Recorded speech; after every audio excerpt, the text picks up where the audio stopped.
Hi everybody, Gina Young's going to show you all how easy it is to make your fried chicken turn out perfect every time, taste super delicious. It's so easy, so much fun to make. Here's what you're going to need. Of course, you're going to need your favorite parts of the chicken, and today I'm doing a chicken thigh, and it is bone-in, skin-on. I have washed off my chicken using lime juice, salt, and cold water, and then we've pat it dry with the paper towel. You're going to need some flour. The flour that I have here is just an all-purpose flour. You're going to need a really interesting ingredient. We're going to be using some mustard.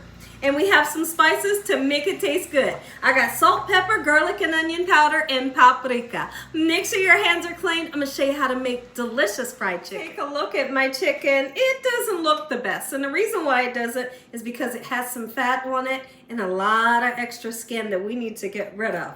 So let's go ahead and do that now. I have some kitchen shears, or you can use just a nice sharp knife, okay? And so what I'm going to do is trim it up a little bit.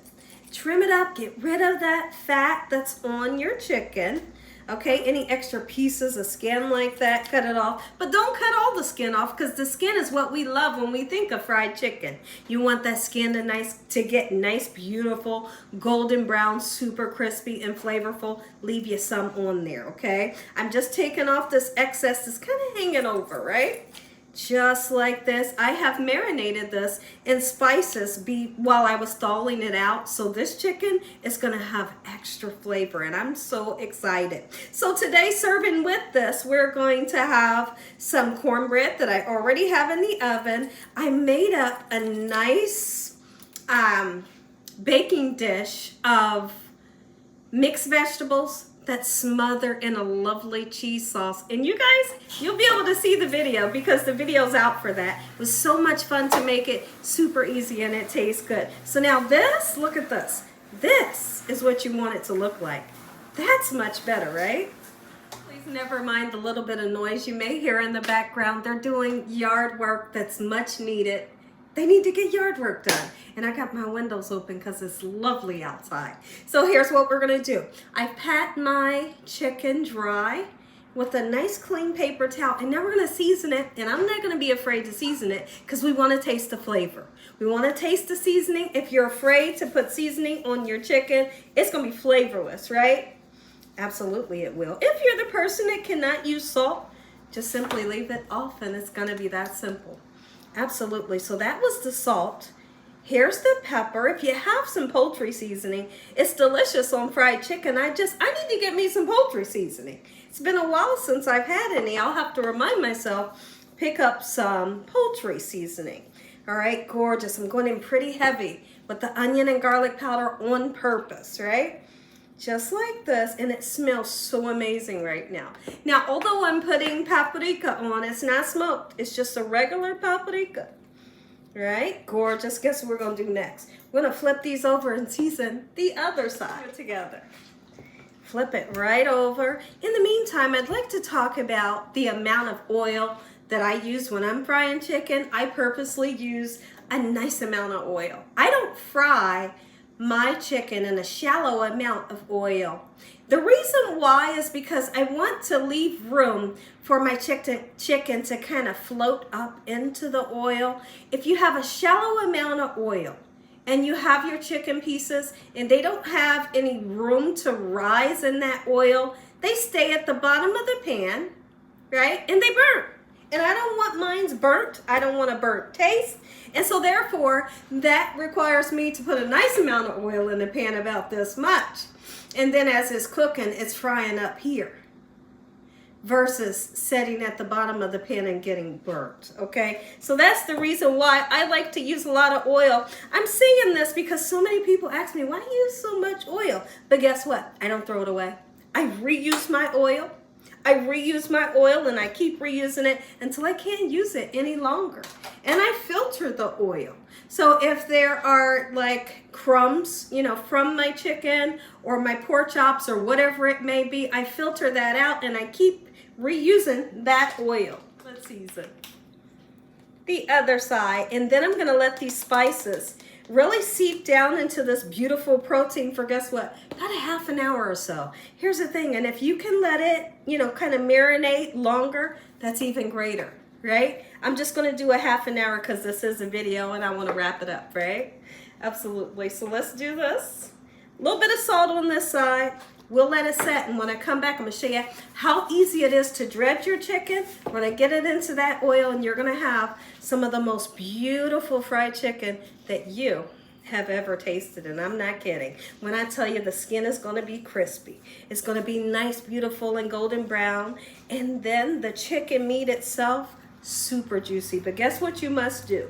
When you take your chicken out of the refrigerator, don't think you're going to cook it right away. If you cook it and it's super cold, it'll turn out dry. But if you let it kind of hang out on the counter for a little while, let the chill come off, and then you cook it, perfection. So while we're heating up our oil, now is the perfect time to put you some mustard onto your chicken. Listen to me. Y'all, don't get too wild with the mustard. Are you going to taste the mustard flavor? Absolutely not. But it does give such a beautiful taste to your recipe. You can trust me on that. It's not going to taste like mustard. The mustard also helps to tenderize the meat, at least I think so. All right? And it gives a beautiful color to your chicken. Okay? It's like it has a different golden brown. Okay, from this gold color of our mustard. You can see that I'm patting it nice and lightly. The purpose for patting it lightly is because I don't want to rub off my spices that I work too hard for, right? To get on there. Now, you can always, I don't know why I do it this way, but you could always put the mustard on first and then put the spices on. The spices will adhere, you know, to your mustard, but I do it this way. Okay, and then here's what we're going to do. We're going to flip them over on the other side. My oil's nice and hot.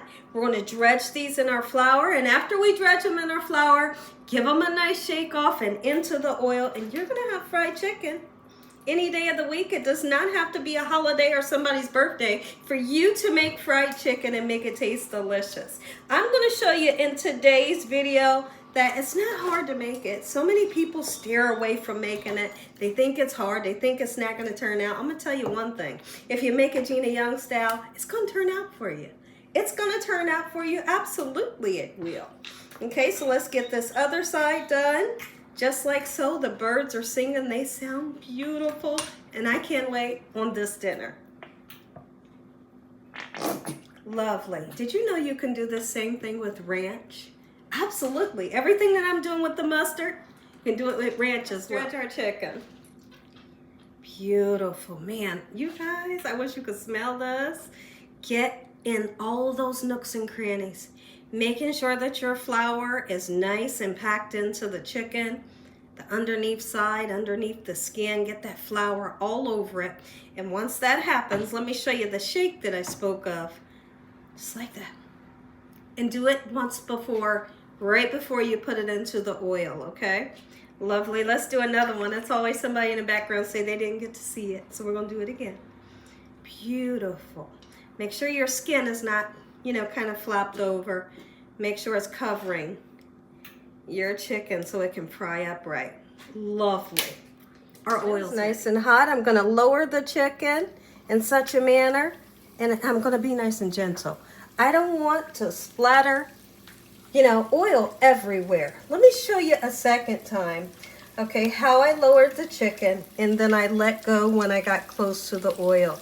Just like that, okay? Nothing to worry about. Don't throw it and run the other way because that's when it will splatter. This is what your chicken's going to look like as it's frying. Make sure that you do not have the heat up too high. And every once in a while, once that crust forms and you're able to move it without the crust falling off, then you're good to go. My chicken has formed a crust on it. I've moved it around so that, you know, all sides of the chicken can get nice, beautiful, and golden brown. The whole house smells amazing. And you literally start to see where your chicken has begun to float in the oil. That's what we're looking for. Make yourself. Fried chicken looks like this. It's done. As you can see, I have a cookie sheet. And then I have a cooling rack on top of it. The cooling rack will allow for the grease to drain and also for our chicken not to sit in the grease while it's draining. Look at this. And that's how you make chicken quick and simple, Gina Young style. If y'all enjoyed this here video, give me a thumbs up. If you haven't subscribed, make sure you subscribe. Tell the world what Gina's doing in his kitchen every single day. And Heavenly Father, once again, we thank you for providing a meal. Amen. Goodbye.